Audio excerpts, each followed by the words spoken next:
To cool a room, a system must force heat to move from a cold indoor space to a hot outdoor environment.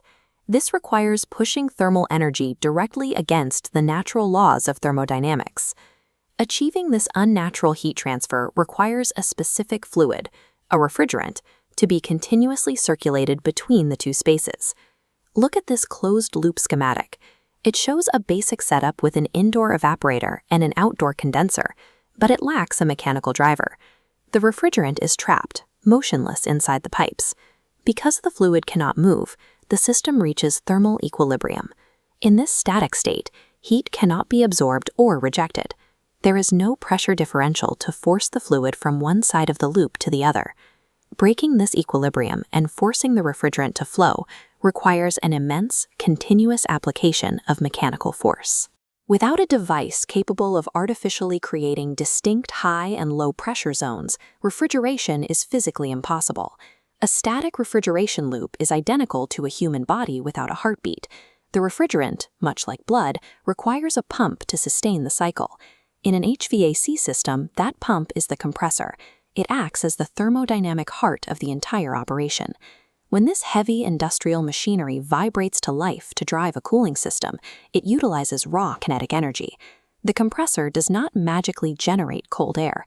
Its sole function is to violently manipulate the volume of the refrigerant vapor. By drastically reducing the volume of the gas trapped inside it, the compressor forces a simultaneous exponential increase in both pressure and temperature. The result of this mechanical work is a high-pressure, high-temperature gas that is continuously forced out of the compressor and into the discharge line. This initial manipulation of volume establishes the mechanical energy that drives the refrigerant through every subsequent stage of the loop. This diagram illustrates the first step of the active cycle, suction. Here we see a cross-section of a simple piston compressor, drawing in widely spaced vapor particles. At this exact moment, the refrigerant enters as a low-pressure, low-temperature vapor, having just absorbed heat from the indoor evaporator. Step 2 is compression.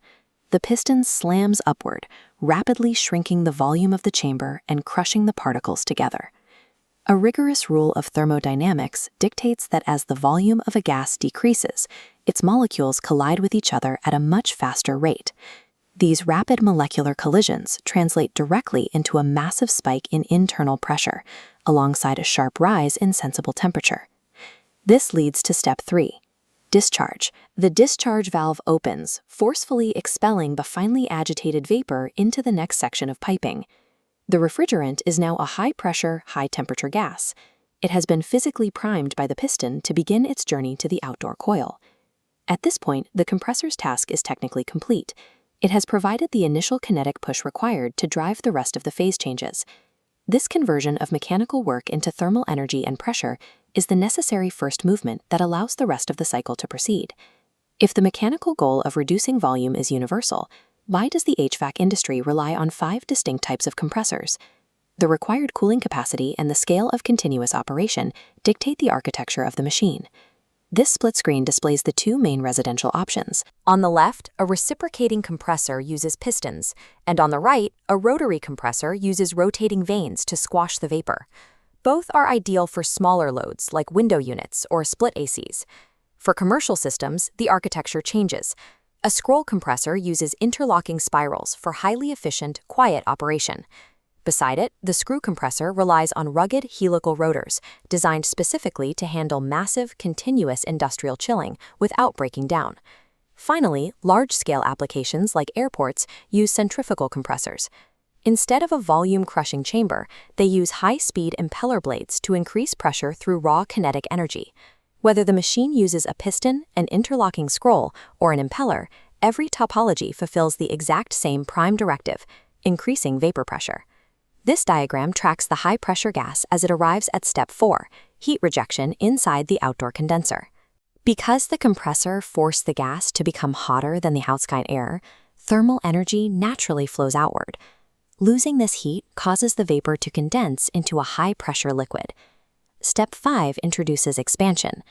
The high-pressure liquid hits a narrow bottleneck, the expansion valve. By forcing a sudden, massive pressure drop through this valve, a portion of the liquid flashes, creating a freezing cold liquid-vapor mixture. This ultra-cold mixture then flows into step 6, cooling, located inside the indoor evaporator. The refrigerant absorbs the ambient heat from the warm room air blowing over the coils, actively cooling the indoor space. As the refrigerant absorbs this indoor heat, it boils completely back into a low-pressure vapor. This low-pressure vapor returns through the suction line back to the compressor, successfully closing the 6-step continuous loop. This continuous cycle of heat absorption and rejection is only mathematically possible because the compressor tirelessly maintains those extreme high and low pressure zones.